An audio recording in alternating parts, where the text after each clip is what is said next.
град е, така да се каже, стратегическия план за развитие на общината.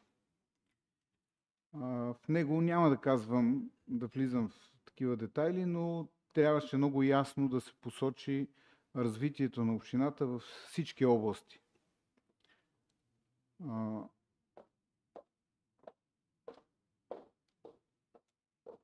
Оценката, която или по-скоро причините, за които може да видите оценката вътре в него, аз ги определям от една страна обективни, от друга страна субективни.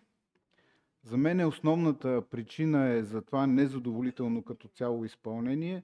Това е прекалено амбициозните цели, които са поставени в началото, когато той е съставен като такъв, и реално непосилни за администрацията да бъде изпълнен. Отделно от това, всички знаем, че той показва, че има една в голяма степен непоследователност от гледна точка на изпълнението от различните администрации, които участват в прилагането му. А каква е оценката? Можем да я видим още от първите редове и тя е най-вече може да се види от това създаване на подходяща инвестиционна среда. И там е посочено 0. Това, разбира се, няма как да е по-различно. За мен създаването на подходяща инвестиционна среда в Благоевград ще определя с един израз кауза пердута. И ще ви кажа защо. Миналия петък излезе едно изследване на Института за пазарна икономика, като целта на това изследване е години наред то да оцени индекса на местната данъчна тежест. Знаете ли къде сме ние, колеги? Ние сме с най-висока данъчна тежест в сравнение с всички областни градове и далеч преди най-близките до нас областни градове, които може да се каже, че се конкурираме по някакъв начин. Ние сме далеч преди София.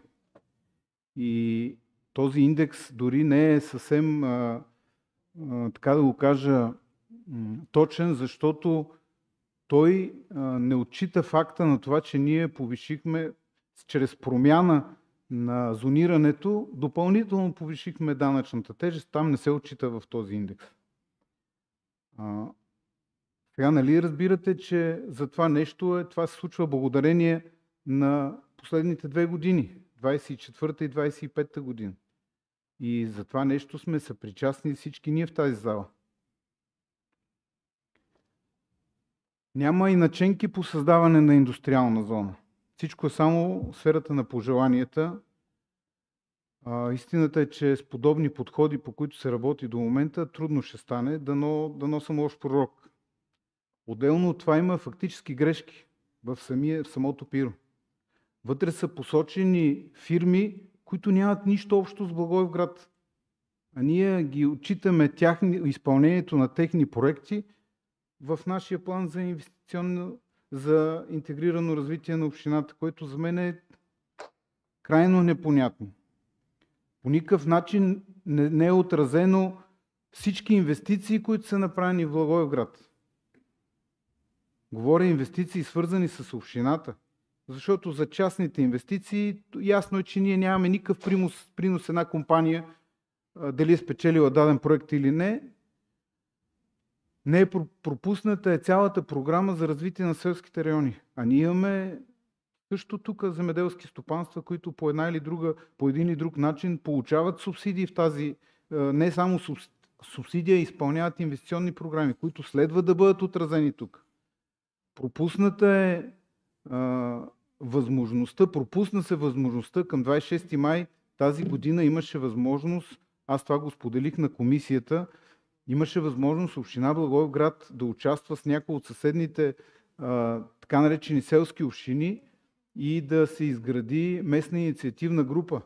Това беше единственият начин, така че ние да насочим инвестиции към селата на Благоевград.